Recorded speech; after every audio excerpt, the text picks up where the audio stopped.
Today we have former gangster Johnny the M, former member of the Kringle Gang, here today for an interview. How you doing today? How you doing? Yeah. So you're here to talk with us about your involvement with the Kringle Gang. That's correct. So where did it get started? So real quick, there's a guy named Chris Kringle. You guys know him as Santa Claus. Big fat guy. He steals kids. Okay? This is gimmick. I won't have time to get into a lot. You want to learn more? We'll have more things like this done. If people have an interest, okay? Got a guy named Frosty. I think you know who I'm talking about. That's the snowman guy, okay? They got magic powers. Everybody thinks they're good guys. Can you trust a guy that can see you, hear you, and all that stuff, and knows what you're doing? Only one who's supposed to be doing that is God, right? Only one who's going to do that is Jesus, right? How does this Kringle guy do it? How's he doing? And he always wears red like the devil does, right? But that's all that's fine.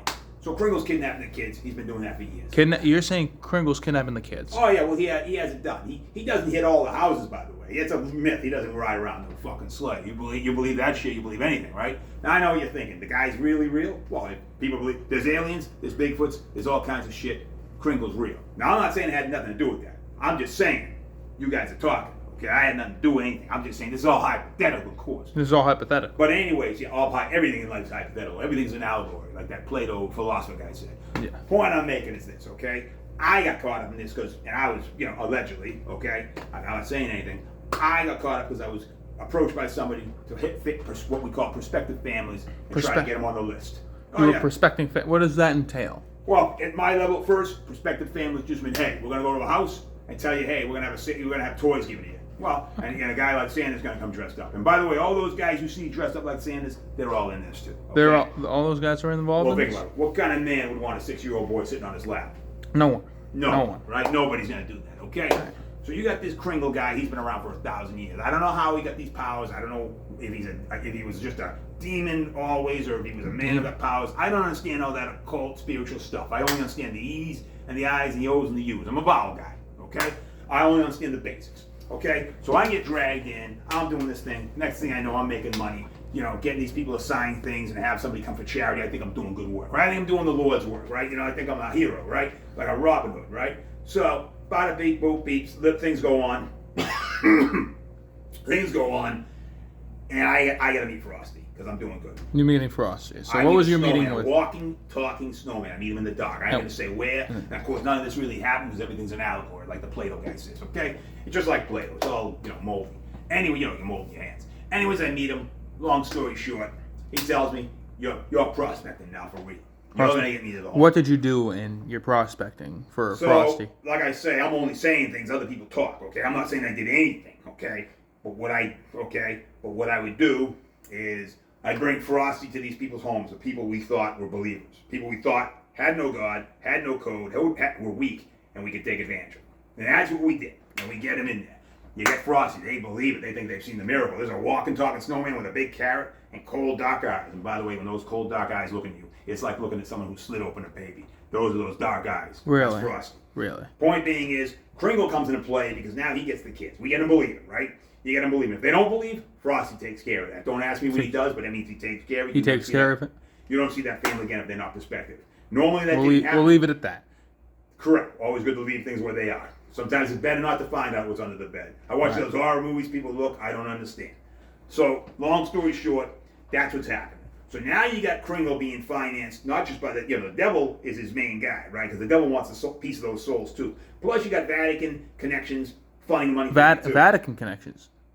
You're saying the Kringle Gang and the Vatican are connected. I'm saying, but I ain't talking about it. I'm just saying. I mean, I can't. It's all allegories. Okay, I don't know nothing. What I'm getting at is Kringle gets these kids, right? He takes these prospective kids and he steals their souls. The kids at the store. Steals their souls. What do you mean by steals their souls? He doesn't steal like out of the wallet. He doesn't just take it out of their pocket. Well, what do you mean steal their souls? Well, simple. He corrupts them so badly with his sickness. That's how he does it. A lot of those elves up there with him were kids he took up there and just twisted, drugged up, magicked up, sataned up, and all that kind of stuff made them to the twisted monsters they are now serving him. Twisted monsters serving him? What do you mean by that? What do you mean by that? What's that? What do you mean by twisted monsters that are serving him currently? He can take an average kid. If you beat a dog, you beat an animal long enough, that thing becomes twisted, right? Of course. Okay. If you twist clay long enough, right? it gets twisted. Mm-hmm. You torture a man hard enough and long enough, or a child or anything, they get twisted. He twists these people. He drugs these people. He does Drugs.